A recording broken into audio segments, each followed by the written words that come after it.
Ambrogio. How's it going, my friend? Oh, I'm great, Joe. How are you, and how are the Booney Believers? You know what? The Booney Believers are better than ever before. It's beautiful to have you on my podcast, and welcome back on the Joe Sports. And I really appreciate you taking the time to come back on the show. How are you, my friend?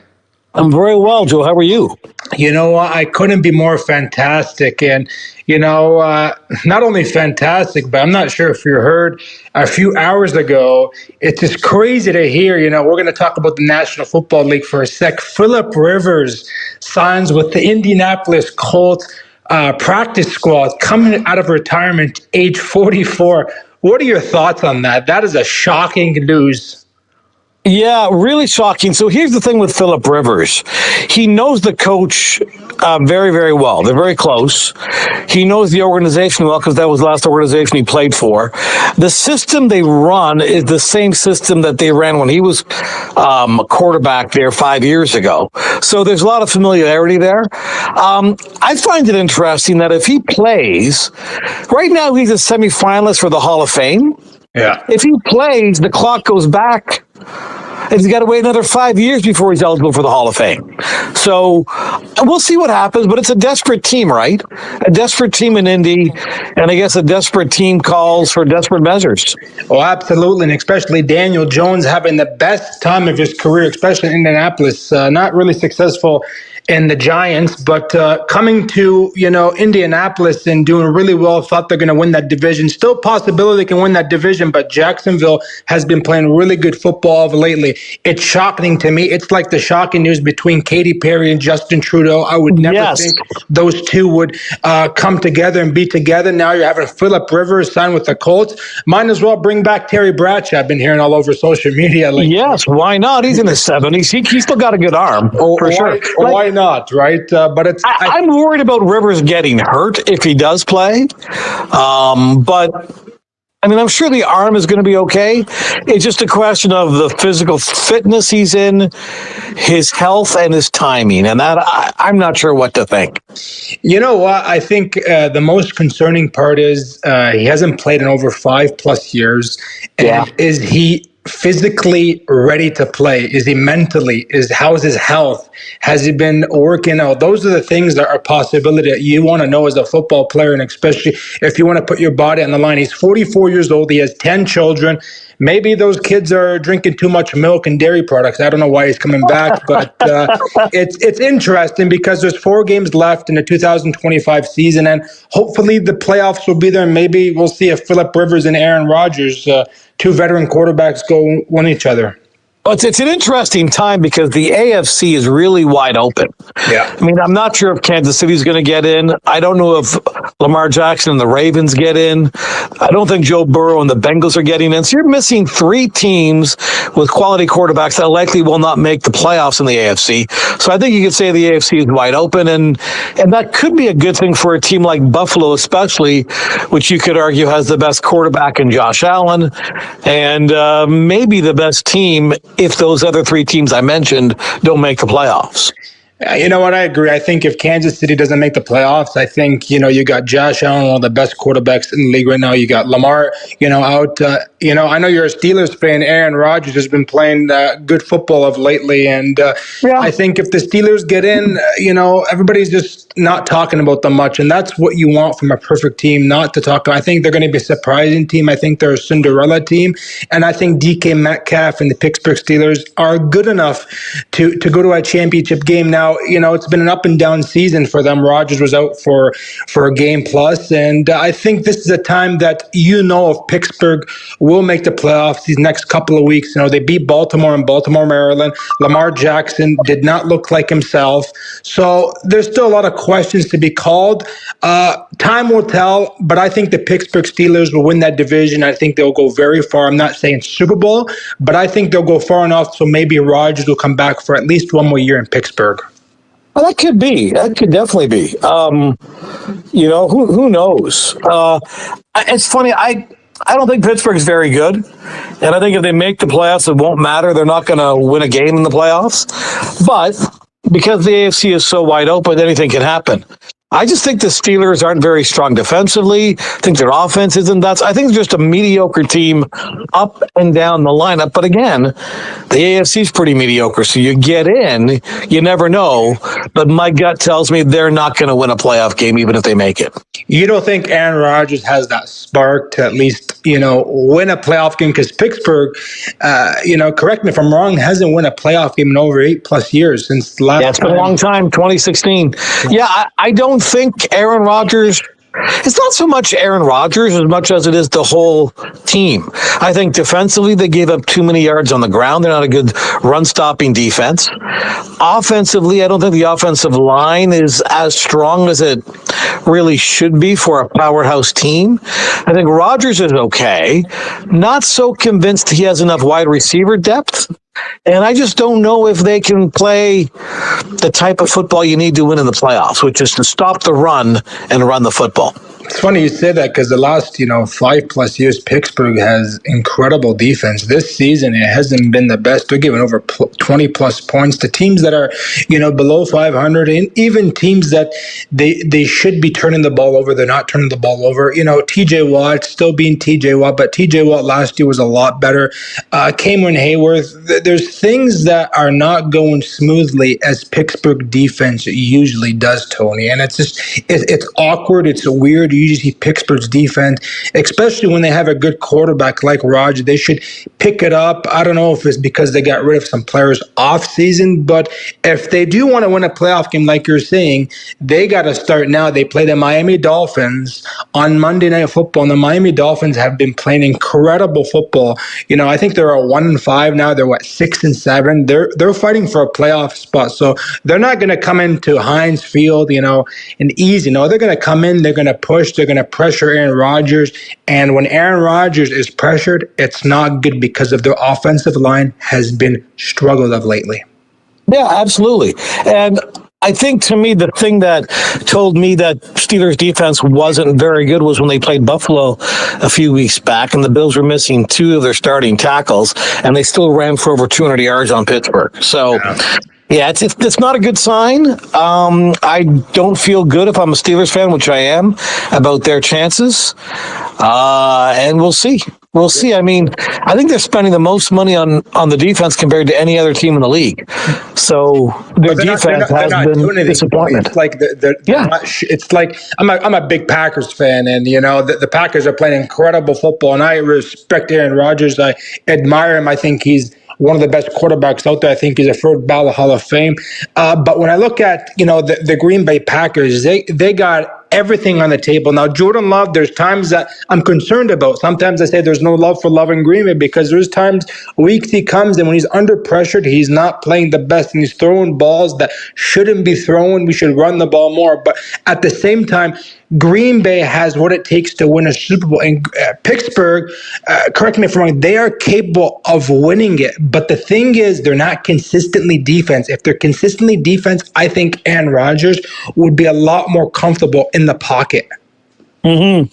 I think so. I definitely think that's part of it for sure. I think Rodgers looked really good in the first half against Baltimore on Sunday. Yeah. But they were atrocious in the fourth quarter, just 8 yards of offense in the fourth.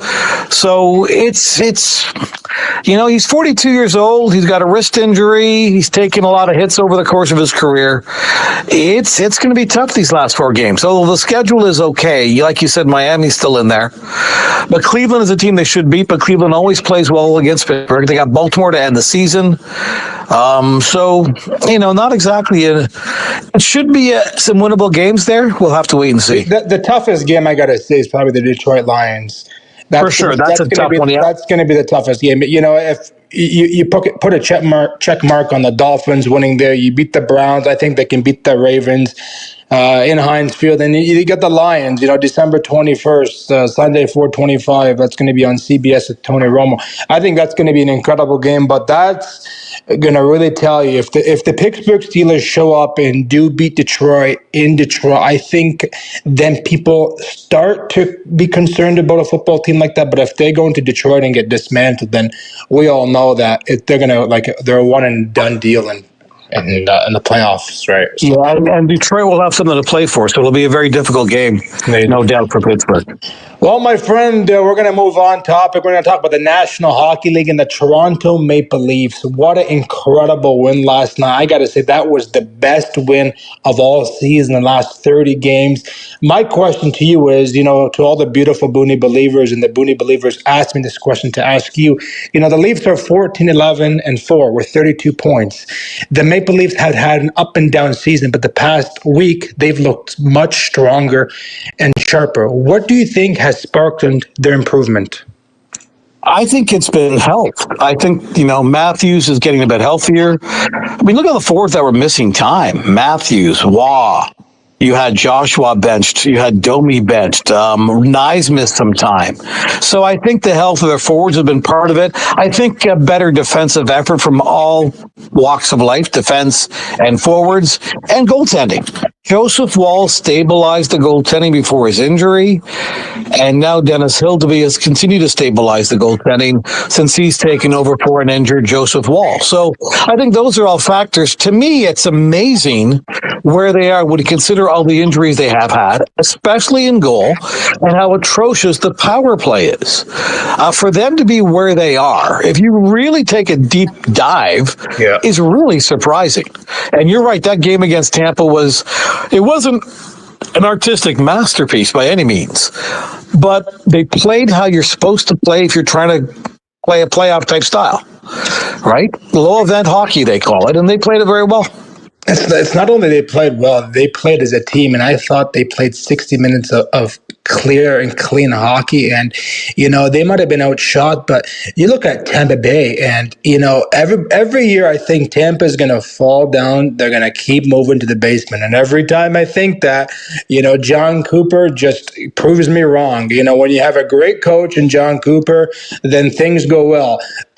Tampa, on the other hand, they're an incredible hockey team. They got 34 points or 16-11, but Toronto, the one thing that has really improved that I've seen the past week is their passing, their power play. Austin Matthews starting to be Austin Matthews. Now, I'm not a big fan of that suspension with Bobby McMahon. I thought that should have been a suspension.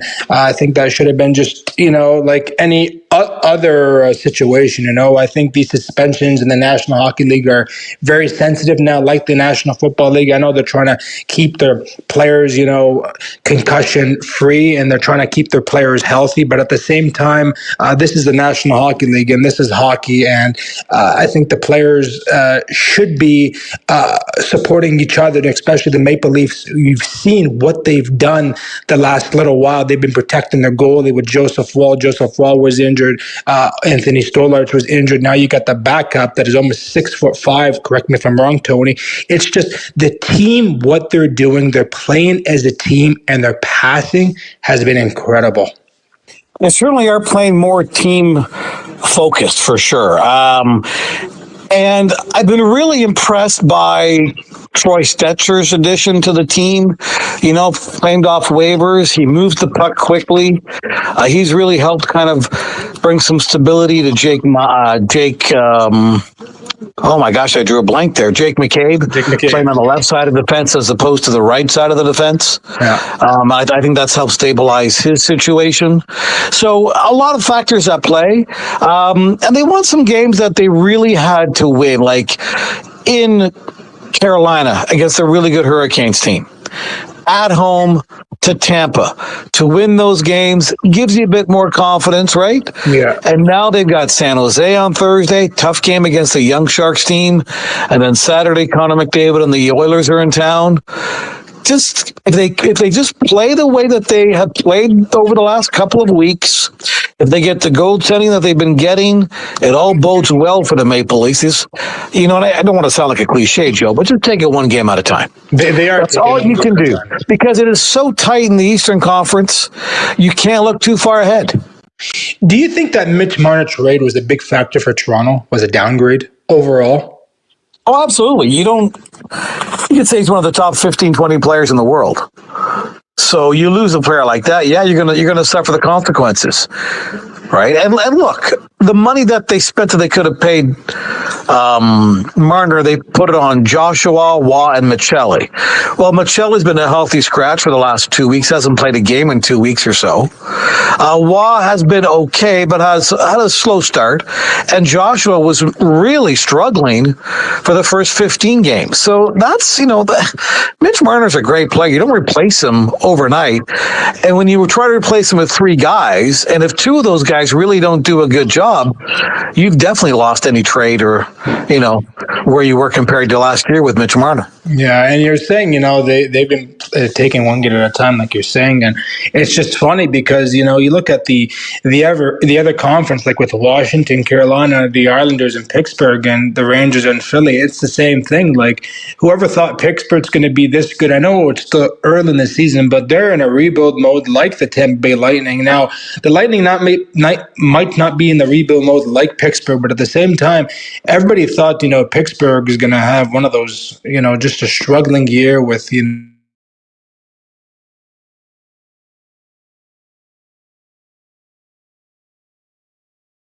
they're on top and they're very surprising. And with Washington, maybe Ovechkin will get that 1,000-goal mark. If he scores at least 50 this year, then you never know. Is he going to come back for another year? I think his contract ends this year, or is it next year?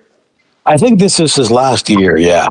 Yeah. So if he does come back, it would be maybe a 1-year contract. I think the guy at least has another year in him. Yeah, just the case, does he want to keep playing? Does he want to go to Russia? Who knows? Yeah, so who knows, right? But he certainly looks like he can still play, for sure. He does. And again, look at Boston. Like Boston has 34 points. They're 17-13, played 30 games. They're 5-5 the last 10 games. Haven't been the best, but they're on a 2-game winning streak. They're playing good. So, the Eastern Conference, it's funny. Detroit's number 1, Tampa's 2, 3's Boston 4, and then 5. I thought that Montreal game, Tony, you might disagree with me, but I thought Toronto should have won that game, especially that shootout. I'm not a big fan of this shootout, the Gary Bettman situation. I think they should get rid of the shootout. It's not fair for any player, any fan that spends hundreds of thousands of dollars at the Scotiabank Arena. I think those guys should continue on playing 4-on-4 hockey or 3-on-3 hockey. Yeah, I agree with you. And I thought, the Leafs had a chance to win it. They had a late power play and did nothing on that power play, which has been the story all season. And the shootout can go 50-50. And, Montreal's goalie Dobich was better than held to be in the shootout. And, full marks to Montreal for the win. I thought they played pretty well. I thought Toronto had some chances in the second half of the game. But I did think Montreal overall was the better team, in my opinion. But that was those are two tight teams. We could see them in the playoffs if both teams make it, for sure. Who knows?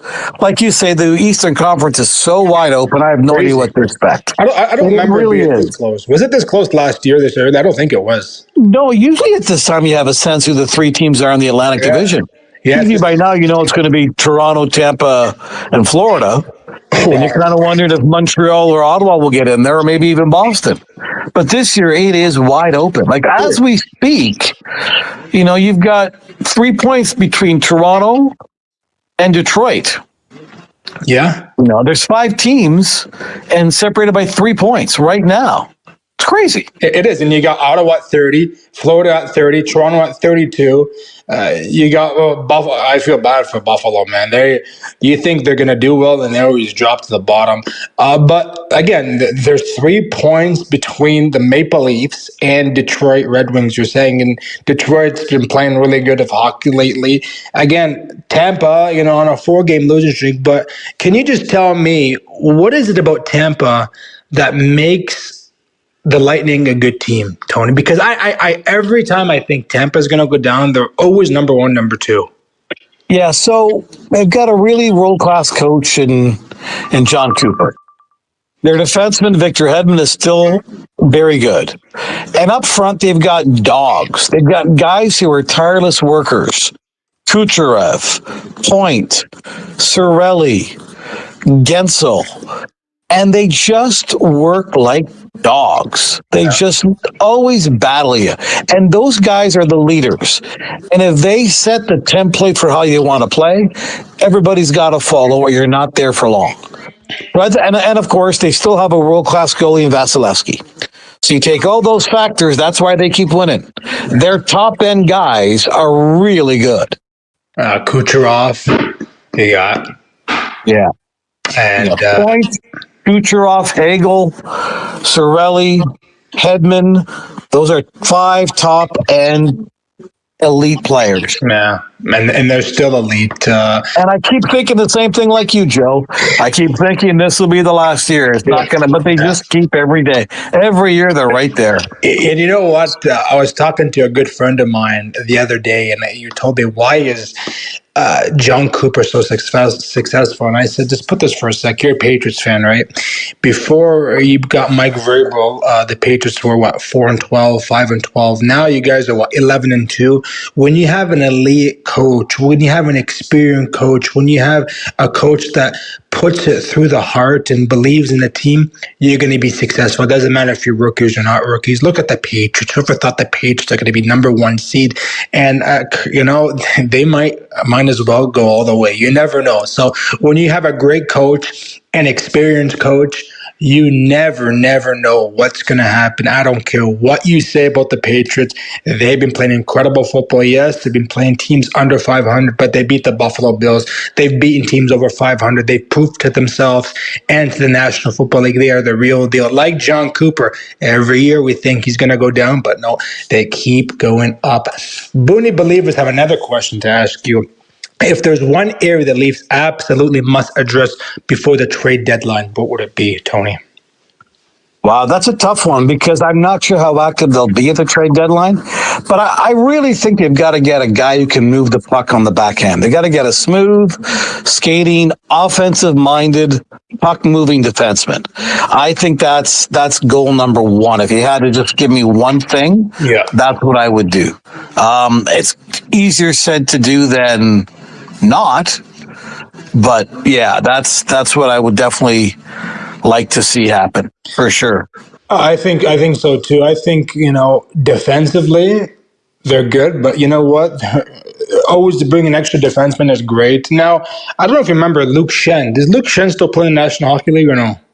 So he's with the Winnipeg Jets, but he's been a healthy scratch lately. He's almost too slow to play right now. Is he really? Okay. So I think Winnipeg, that's part of Winnipeg's problem. They're slow. And as a result, they're just not quite getting the opportunities that we saw. I mean, obviously the goaltending injuries hurt them, but they're not quite where we would have thought they'd be compared to last year. Yeah, and another thing with the Winnipeg Jets, I thought the Winnipeg Jets are gonna, have an incredible year, and they're not doing so well. They're 14, 13-1. They've played 28 games, and they're not even in a playoff spot. The team that really surprised me of lately is the Anaheim Ducks. They're 6-4. The last 10 games have won 2. They're 18-10. They're playing good hockey. They look like the old Anaheim Ducks from a few years ago. Then you get the Kings, Vegas, Edmonton again. They're 13-11-5. I always said with Edmonton, I don't think Connor McDavid will ever win a Stanley Cup and Draisaitl as long as they have Stuart Skinner as the goaltender. They need a successful goal. It's like Toronto. What do they need? A good goalie and good defense. The Edmonton Oilers, all they need is a good goalie, and Stuart Skinner is not the answer. It hasn't been the answer. We've seen them twice in the playoffs. Yes, Stanley Cup final. He's good, but he's not great, and he's not elite.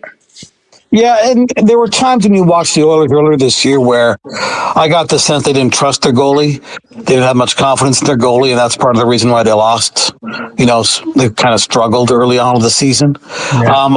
It's easier to say you've got to replace your goalie, you've got to get better goaltending, but it's hard to find, right? Yeah. And what do you give up for it? So I think the Oilers are in a bit of a bind, and I'm not sure what they'll do. But if they do make the playoffs, any team with Connor McDavid is right away a scary team to face because he is very determined to win a Stanley Cup for sure.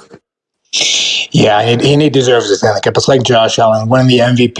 He wants the Super Bowl. He wants that ring, right? It's like those quarterbacks and these incredible players over the years have proved to themselves how good they are. They've won championship, MVPs, awards, but it's that trophy. It's like Henrik Lundqvist, an incredible goalie, Hall of Famer, just didn't get the Stanley Cup. And that's what's sad about some of these teams. These teams are good, but they got a weak back end. Right. Yeah.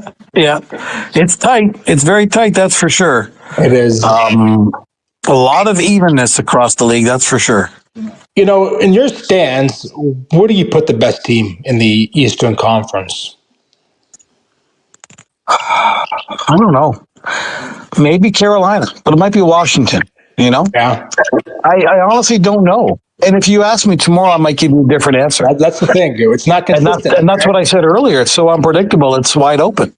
Yeah, like for myself, for the Eastern Conference, well, for the Atlantic, again, like tomorrow I might say something, but right now I probably have to say Detroit because they're number one. I don't know, like Tampa. I was going to say Tampa the other day, and they're on a 4-game losing streak. It's unpredictable, like you're saying, and I think it's Washington, the Metropolitan Division. The Islanders have been playing good hockey. The Western, I think we all know every year they always improve and they always play good is the Colorado Avalanche. They've been playing really good of lately. And, you got the Dallas Stars. They played 30 games, 20 wins, 5 losses, 5 ties with 45 points. So in the Western Conference, I probably got to say Colorado and Dallas. And then you got Minnesota, Utah, Chicago. Connor Bedard's been playing really good, and then the rest are kind of not so good this year. Yeah. Like I'm a big fan of, you mentioned Anaheim. I'm a big fan of Anaheim. All those young draft picks that they've been accumulating over the years, really starting to pan out. I don't think they're quite ready to win a Stanley Cup, but I definitely think they and San Jose could give teams trouble if they make the playoffs. To me, it's right now a 2-team race in the Western Conference, Dallas and Colorado. I think they're the 2 best teams head and shoulders. They'll probably face each other in the second round, which is unfortunate. But I think those are the 2 best teams in the Western Conference. Yeah, I got to agree. I think it's Dallas and I think it's Colorado. Minnesota's up there. They're 16-9, played 30 games, 5 ties, 37 points. They're good, but I'd probably got to say it's Colorado and Dallas. Now, Tony, I got to ask you this question. I'm not sure if I asked you this question before, but I'm really interested in your career. Could you share how you got started in broadcast and what path led you to become a broadcaster? I'd love to learn about your journey because I think you're incredible at what you do, and I take every advice that you're going to tell me. So I went to Fanshawe College and took broadcast journalism. I wanted to be a play-by-play guy. Yeah. But I guess I wasn't really good. And others were better than me, which is fine. So then I transitioned to news, did radio reporting for a long time in Owen Sound at the radio stations up there. Mm-hmm. And then moved to TV to do some television reporting at the Score Television Network, Sportsnet, and now do some work at TSN. So basically, I went to college for the business. I learned a lot about the business. I practiced. I networked. And, been doing it for a long time. Yeah, because I think it's an incredible field to get into, especially what you're doing, especially you've been doing it for a long time. And I think you interviewed, was it Jose Batista at one point? Yeah, I've been pretty lucky. I've interviewed a lot of cool people, yeah. You've interviewed a few people over the years. And, it's funny, as a kid, I'm watching, Tony Ambrogio, don't know nothing really about you. All I know, you're Italian and you're a good-looking guy, and you're sitting beside Joey Bats, Jose Batista, and it's just funny over the years. You think about it realistically. My goodness, I used to watch Tony Ambrogio. I used to watch Jose Batista. Now I'm on the phone call with them, and they're one of my best friends and one of my best contacts. So I think it's never give up on your opportunity, and I gotta just keep driving. I love what I do. I'm the voice for the London Nationals. Now I broadcast for the Nationals. I do wonderful here in there. Yeah, it's pretty good. Brandon Prost, the former Montreal Canadian, is the head coach for the Nationals. Really good friends with him, and it's fun to be in a field that you really, really love. And I think as long as I continue on doing something, I think somebody will pick me up and maybe I'll go to Fanshawe. I'm not sure if Fanshawe's doing that course anymore. I heard somebody tell me. Yeah, a lot of schools aren't anymore. Yeah, for sure. A lot of schools aren't. It's a different industry now, right now, for sure. I think what you're doing with your podcast is great. I think that's where the business is leaning. More working for yourself, doing your own stuff, making it available on YouTube, different podcast platforms. That seems to be where it's going. But Tony, if somebody wanted to go to school for broadcast, and if they got rid of Fanshawe before we disconnect, where do you go? Like, is there anything out there for people to, like, if I wanted to go tomorrow, take a course, right? Where do I go? Do I go to the States? Do I go to Toronto? What do you know anything? I'm not even sure what schools offer it. I mean, I do some teaching at the College of Sports Media. It's kind of like a private school. Yeah. But it's rather expensive and it's rather intense for 2 years. You gotta really focus for 2 years, and you can't really do much other than school. Yeah. But you're right. Maybe in the States, that's another spot, but it's different. It's very different than when I was coming up, for sure. Yeah, it's changed over the years, and you got different broadcasters. It sure has. Yeah, it has. Oh, yeah. It's really changed. Well, yeah, absolutely. Tony, it's been a wonderful journey, and I've always loved learning what you have to say, and I really appreciate all the support you've done over the years for me, and I continue blessed to have you on my show, and we'll have another show in some time in the futures of tomorrow, but hopefully those Maple Leafs do well. I hope you do well, and I hope you continue making those billions of dollars like Dwayne Johnson, The Rock, would ever say on WWE. Same to you, buddy. Same to you, Joe. Any plans for the rest of the week? You're going to any Leaf game or anything? Yeah, I've got the Oilers game on the Saturday. You still do morning skate, right? Yeah, sometimes. Yeah, I'll do that on Saturday. Do some morning skate stuff. Yep. Okay. Yeah. So. Okay. Yeah. Well, my friend, have a great rest of your week. Have a good weekend. Tell all the Italians that I love them, and we'll talk very soon, my friend. Sounds good. Thanks, Joe. No problem. Have a wonderful rest of your day. You too. Thank you. Take care. Bye-bye. Bye-bye.